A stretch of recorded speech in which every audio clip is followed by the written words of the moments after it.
Welcome back to the Shreveport Connection with Tommy. Guess what? By now you should have already known that. Okay, this is going to be about your spoilers and your NXT report for WWE this week, along with SmackDown at the end. And here we go. Okay, here we go. TMZ posted a follow-up on Kevin Nash's arrest over the past weekend on his story, but this time it's on Nash's side. TMZ said in the original report that a man approached Nash's wife and became aggressive, leading to Nash taking the man down to the ground. Obviously, I already reported this, and he asked the guy reportedly about 3 or 4 or 5 times to please leave them alone. Well, he kept going, and eventually broke a beer bottle and came after Kevin Nash. Well, police were called to the scene, and they arrested Nash on suspicion of battery, and a charge has since been dropped due to the lack of evidence. Well, self-defense. Following report features Nash's side of the story, who insists he only acted in self-defense because the drunk came after him with beer bottle. Nash said earlier on Twitter today, or like I said yesterday, guy with tattoos always gets arrested. Go figure. Okay, word last night. 3-hour edition of Monday Night Raw only had 34 minutes and 12 seconds of in-ring wrestling action. This is about the same as the normal 2-hour shows. Okay, a little bit off of the pro wrestling scene, but National Geographic will air a documentary on independent wrestling on Wednesday, August the 24th at 10 p.m. Eastern Standard Time, called Slammed, Inside Indie Wrestling. Focuses on independent wrestlers and promotions, having followed different wrestlers from different organizations for the past year and a half. Latest word on CM Punk's WWE status is that he is still planning on taking a leave of absence. But he had mentioned several times before he has no intentions on resigning. Those close to the situation say Punk feels like he hasn't been treated like a top guy. WWE officials are aware of how Punk is feeling now. USA Today writer reviews the new WWE 12 video game. I believe that's what it's called now. And a guy named Brett Molina of USA Today reviewed the new WWE 2012 video game at E3 last week and wrote an early review on it. And here are some of the quotes from his review. The control scheme borrows a bit from the casual wrestling title WWE All-Stars. Attacks and grapples are mapped to the controller's face buttons, while the right thumbstick is used to position an opponent. So, wrestlers will have different moves when an opponent is facing them versus when their back is turned. Overall, it feels much easier to wrestle compared with the complex games featured in the previous wrestling titles. Although I didn't spot this in action, but WWE 12 will also include fresh mechanics for submissions and match momentum. Visually, WWE 12 seems to pack a lot more detail, particularly when it comes to modeling wrestlers such as Randy Orton. Arenas themselves look jammed with fans, much different, so it's adding a more lively atmosphere, because every five or so fans in the live audience of the 2011 game is the same people. Okay, many of the traditional options found in the previous wrestling titles will return, such as the story-based Road to WrestleMania mode. It's still too soon to say how drastic a change players can expect from WWE 12, but based on his short demo, prepare for a simpler, sharper sports title, such as WWE 12. Bret Hart wrote the following on Twitter from last night after Raw. taking a shot at R-Truth using a water bottle as a weapon on Raw last night. Quote, a plastic water bottle as a weapon? I wish Jack Tunney was around to crack down on such vicious foreign objects. Bag of marshmallows next week? Unquote. The new MMA gym that Batista is involved with, called Gracie Fighter Tampa, will have a grand opening this Saturday in Tampa, Florida at 6333 North Dale Mabry Highway. As noted before, Batista and Cesar Gracie are partners in the gym. Batista, Gracie, and Nick Diaz will be signing autographs at the gym from 4 p.m. until 8 p.m. on this Saturday. On last week's WWE Tough Enough finale, Andy Levine and Luke Robinson were told that regardless of who won, the winner would be slapped by Vince McMahon and stunned by Stone Cold. Neither man knew the winner until it was announced live on the TV program, Raw. There was a rehearsal for the segment before the show, but they didn't practice the slap or the stunner. Former WWE star MVP is working with Booker T students at his PWA school in Houston, Texas this week. And tonight's WWE SmackDown and NXT tapings will take place from the Dunkin' Donuts Center in Providence, Rhode Island. Advertised locally is your main event, Christian versus Randy Orton for the World Heavyweight title. There will also be an elimination on tonight's NXT. And due to the reports earlier this week, reminding somebody who was previously arrested this year, that person was eliminated this week on NXT. Dolph Ziggler wrote following on Twitter last night in response to WWE not using Zack Ryder on the live Raw from his hometown. You didn't rib the kid tonight. You ribbed the fans. Long Island and the boys in the back. And kicked him in the nuts. Pound. Ryder or riot. Unquote. And that's what he wrote on Twitter. Okay, and now what you've been waiting for, WWE NXT Internet taping results from June the 14th, 2011. And the dark match of the night was Johnny Curtis defeating Michael McGillicuddy. Curtis was busted open the hard way. NXT aired on WWE.com. The show opened with a Talk the Talk challenge.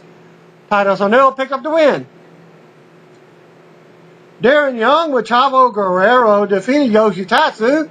JTG was on commentary and attacked Yoshi afterwards. Vladimir Kozlov and Conor O'Brien made the save.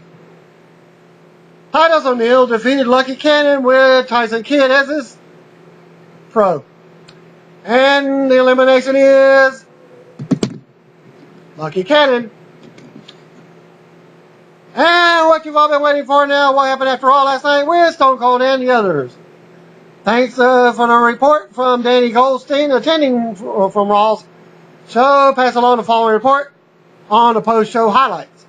After all went off the air, Miz came back out and said was having a WWE title match with John Cena in a street fight. Miz grabbed a chair and tried to hit Cena, but Cena countered and started beating up Miz. R-Truth came out, and Sheamus and CM Punk beat up Cena. Then Punk grabbed beers, and taunted Austin, and had a toast with Sheamus, R-Truth, and Miz. But instead of beers, they were Diet Pepsis. Also came out and stunned all of them afterwards. Miz was last one in the ring and got an attitude adjustment from Cena, and then was pinned for the win. Well, in a street fight, there are no rules, so there was no DQ. Go figure. Also, Cena drank beers together, but Cena only sipped it. Also went off to the back with about 4 beers in hand as he toasted to the fans as normal, two beer toast, drinks it, and whatever. And this person was sitting right near the stage, so he was up close, too close to close the show, to close the show. Austin and Cena stood on stage, held hands up, and drank the beer. It was a great show. The reporter gave biggest pops to Stone Cold, Cena, and Orton, and the most heat to Punk, Miz, and Michael Cole. Well, Neil sent the following. Just got back from Raw, also from the report last night from the Nassau Coliseum, and it was easily the best Raw you've seen in a while. The crowd was super hot all night and just loved Stone Cold. After Raw went off the air on USA, The Miz came out to face John Cena in a street fight for the WWE title. Sheamus, Punk, and R-Truth, and The Miz all ended up beating on Cena. Punk mocked Steve Austin and had a beer bash with Diet Pepsi instead. Austin's music hit, and he came out with stunners for everyone. Cena hit the Attitude Adjustment on The Miz to win, and win the match, and sent everyone home super happy. And now, Tyler Inn, if you, whose real name on, that's his real name in real life.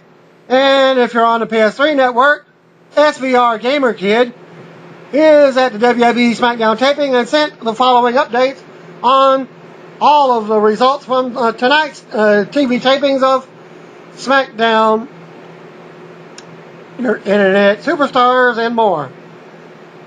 There was in your WWE.com, everything. Yoshitatsu defeated Chavo Guerrero in a decent match. That was not match number 1. Match number 2, Kane beat Tyson Kidd. JTG served as Tyson Kidd's third manager. And for the last 3 weeks, he's had previous managers such as Vicky Guerrero and others. A better match than expected. JTG and Tyson Kidd stood on the ramp in a stare down with Kane to close the show. WWE taped the SmackDown portion of this week's Superstars from Dunkin' Donuts Center in Providence, Rhode Island. And here are results for 6/17/2011. Chavo Guerrero versus Yoshitatsu. Winner by martial arts kick to Chavo's head, Yoshitatsu. Kane versus Tyson Kidd. JTG comes out and cuts a promo on success. He is Tyson Kidd's manager for the match. Winner by chokeslam, Kane. And Gamer Kid is still at the taping, texting in the following messages all throughout the night. And he starting off SmackDown with Randy Orton cutting a promo saying that he is ready to compete despite a concussion. Teddy Long comes out to interrupt and says that he still haven't received proof from Orton's doctor, therefore he won't compete. But pay attention, he does later on.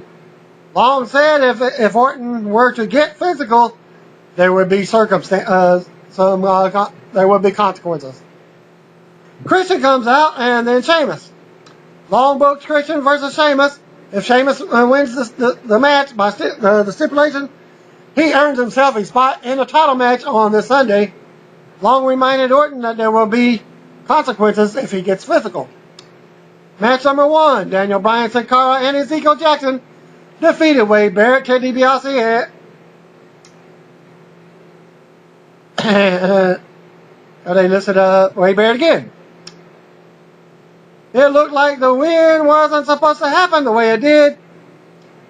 Sheamus did an interview backstage with Matt Striker in which he said he would beat Christian and then go on to win the WWE Championship. Okay, match number 2, Jinder Mahal with Great Khali beat Vladimir Kozlov in a squash match. Khali punched Vladimir as he was on the ropes to set up the pinfall. Big Show came out for a promo after that. Teddy Long came out and said the Show can't attack Del Rio because of charges pressed on Show, and Long for the attack on Ricardo Rodriguez. Long set up Mark Henry as his opponent for Big Show. Well, Big Show and Mark Henry fought to an apparent no contest after about 3 minutes. Show beat down Henry for 3 minutes, and Henry had to be sent out on a stretcher. Unknown if it will air that way on TV. Well, okay. Well, match number 4. Alicia Fox, Rosa Mendez, and Tamina beat Natalya, AJ, and Caitlyn. Pretty decent match. I wonder if Michael Cole interrupts the match like he normally does on the tapings anytime a Divas match comes on. And Johnny Curtis cut a small promo which included his weekly psycho moment. As this week, he picked up an ace card out of a mini golf hole. Okay, I guess that's supposed to be funny, or a magic trick, or whatever. I guess it's called an ace in a hole. Christian was interviewed backstage. He said he's feeling nostalgic. Teddy Long and complained about Teddy Long made a bad call. Match number 5, the Uso brothers defeated Heath Slater and Justin Gabriel. Slater and Gabriel came out minus Wade Barrett since the cord broke up, apparently. With new entrance music, one of the Usos got the win with the frog splash.